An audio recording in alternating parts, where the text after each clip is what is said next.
Au nom du Père et du Fils et du Saint-Esprit, Amen. La paix de Jésus et sa joie soient dans votre maison. Alléluia. Nous lisons aujourd'hui le Saint-Évangile selon saint Marc.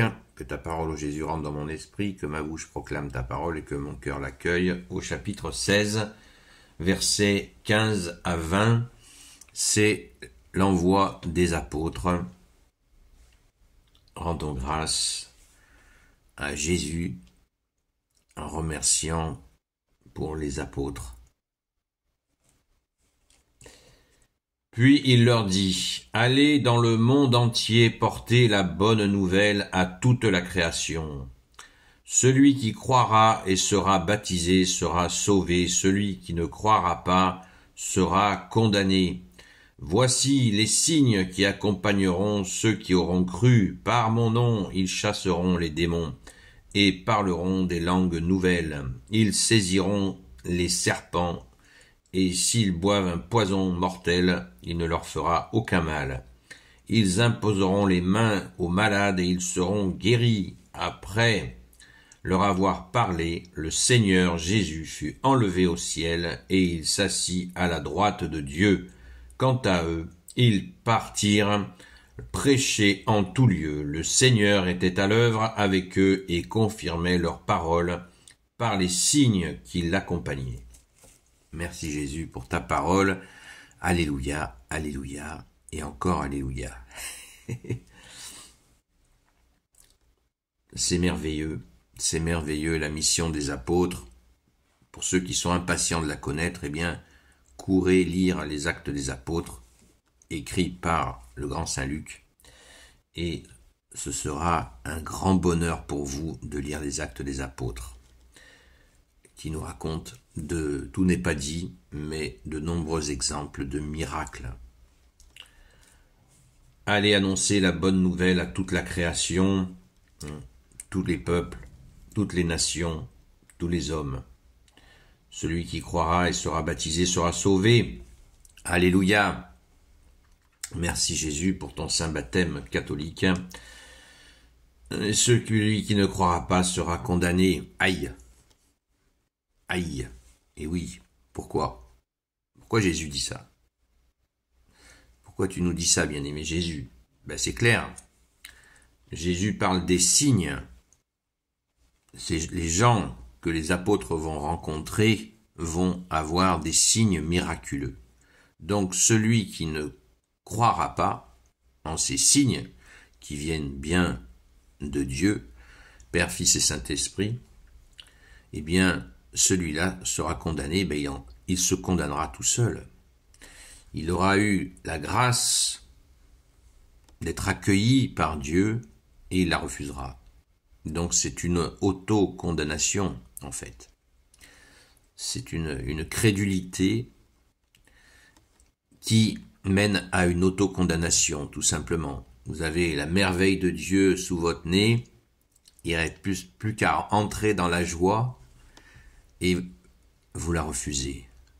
C'est tragique. C'est tragique, mais c'est normal. Car Dieu ne peut pas nous sauver sans nous. Nous sommes libres. Merci Jésus. C'est comme ça et c'est tout à fait juste. Merci Jésus. Voici les signes qui accompagneront ceux qui auront cru. Par mon nom, ils chasseront les démons et parleront des langues nouvelles. Chasser les démons, tout le monde a compris. Cette question des démons était assez fréquente dans la culture hébreu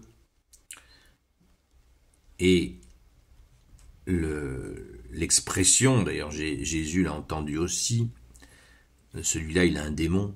Voilà. On voit que de nos jours c'est une expression qui revient. Vraiment, abstenons-nous de dire cela de quelqu'un. C'est vraiment à éviter. Et les apôtres vont les chasser, ces démons, ces esprits impurs, ces esprits mauvais qui nous encouragent au mal. Eh bien, les apôtres les chassent, merci, par la puissance de Jésus. Alléluia. Et ils parleront, ceux qui ont cru en mon nom parleront des langues nouvelles. Là, il y a une confusion que l'on entend souvent dans les églises évangéliques ou protestantes. C'est que les langues nouvelles, ce n'est pas la langue du Saint-Esprit. Le Saint-Esprit n'a pas de langue particulière. Les langues nouvelles, c'est les gens qui, comme ils vont évangéliser dans toutes les nations, eh bien, ils vont se mettre à parler les langues autochtones, tout simplement. Donc, ne nous faisons pas d'illusions à propos d'une éventuelle langue. Le parler en langue du Saint-Esprit n'existe pas.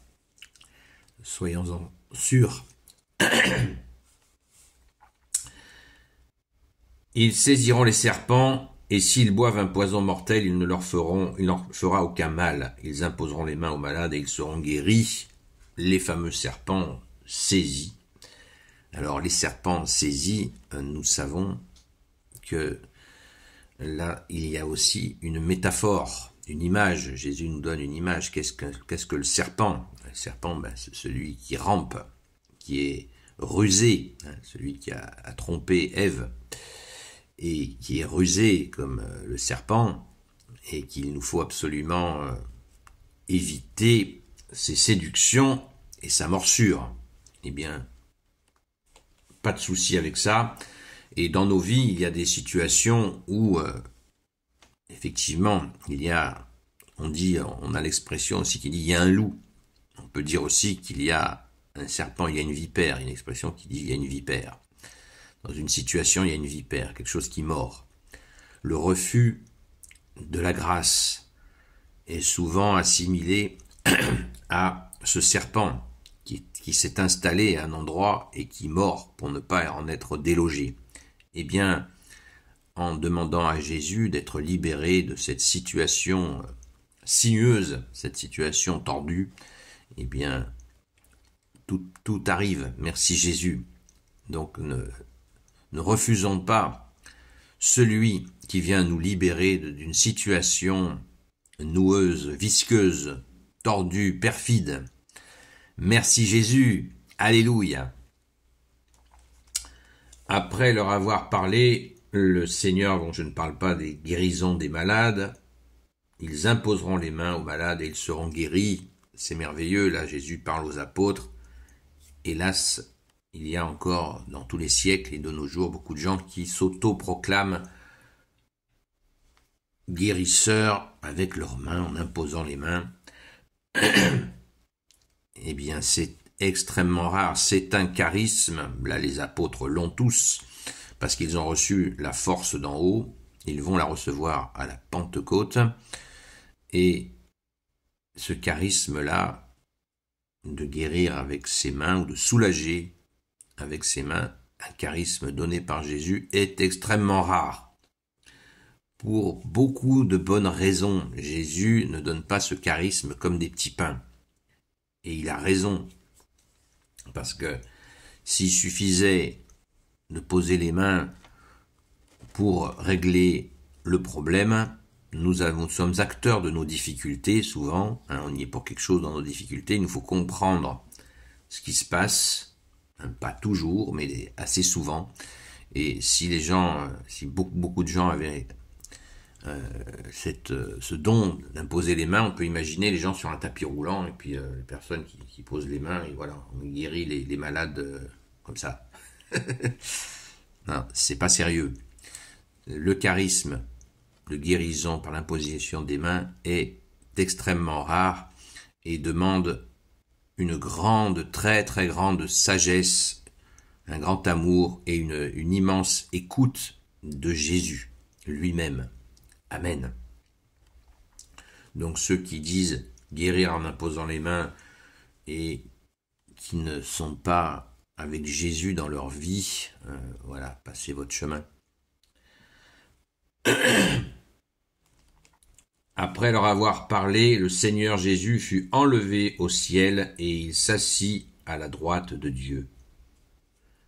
Quant à eux, ils partirent prêcher en tout lieu. Le Seigneur était à l'œuvre avec eux et confirmait leurs paroles avec les signes qui l'accompagnaient. l'enlèvement de Jésus au ciel, eh bien, c'est la fameuse ascension. Nous en sommes pas très loin. Donc, vous voyez, ceux qui ont choisi les textes nous y préparent. Alléluia. Ce grand moment où les apôtres ont déjà été séparés de Jésus à la crucifixion, ils l'ont retrouvé à la résurrection, et là, ils sont à nouveau privés de lui, mais, il nous est bien précisé au verset 20, le Seigneur était à l'œuvre avec eux, le Seigneur était à l'œuvre avec eux et confirmait leurs paroles par les signes qui l'accompagnaient. Donc Jésus passe à nouveau dans cette situation de vie avec les apôtres, où ils le voyaient, à cette situation où il va devenir, ils vont être avec Jésus de façon invisible. Donc, grand changement pour les apôtres, on peut imaginer. Merci Jésus pour tes merveilles, tu es le roi de gloire, le Dieu de nos vies. Amen. Soyons dans la joie de ce moment, et je pense qu'on peut la partager avec les saints apôtres dans nos cœurs, dans notre esprit. Amen. Gloire éternelle soit au Père et au Fils et au Saint-Esprit, maintenant et toujours et pour l'éternité. Amen. Ô Jésus, toi qui peux tout et qui portes tout, je te confie toutes celles et ceux qui regarderont cette vidéo, ainsi que leurs proches, selon ta volonté, ô Jésus. Sainte Marie, Reine des cieux, toi l'Immaculée Conception, toi qui écrases le serpent, toi qui as la lune sous tes pas, toi notre Mère, Notre-Dame. Saint Joseph, toi le juste et le saint, toi le sage, toi la terreur des démons, toi le saint gardien de la Sainte Église catholique apostolique. Sainte Marie-Madeleine, notre chère sainte patronne, et vous tous les saints et saintes, amis de toi, ô Jésus, Saint Michel Archange qui est comme Dieu, Saint Gabriel Archange, Saint Raphaël Archange, et vous tous les anges qui servez Jésus, je vous confie toutes celles et ceux qui regarderont cette vidéo, ainsi que leurs proches, selon ta seule volonté, ô Jésus. Rendez-vous ce soir à 20h30, 20h ou 20h30 sur TikTok, sur la chaîne Seul Jésus Sauve, où nous continuons à prier et à répondre aux questions que vous pouvez vous poser. Je n'ai personnellement pas réponse à tout, mais quand je sais, je réponds, et quand je ne sais pas, je vous renvoie vers des personnes qui ont la réponse. Je vous remercie encore vivement, je remercie vivement toutes les personnes qui sont régulière à ce rendez-vous du soir, car nos prières sont entendues, ô Jésus. Merci de cette grâce. À très vite.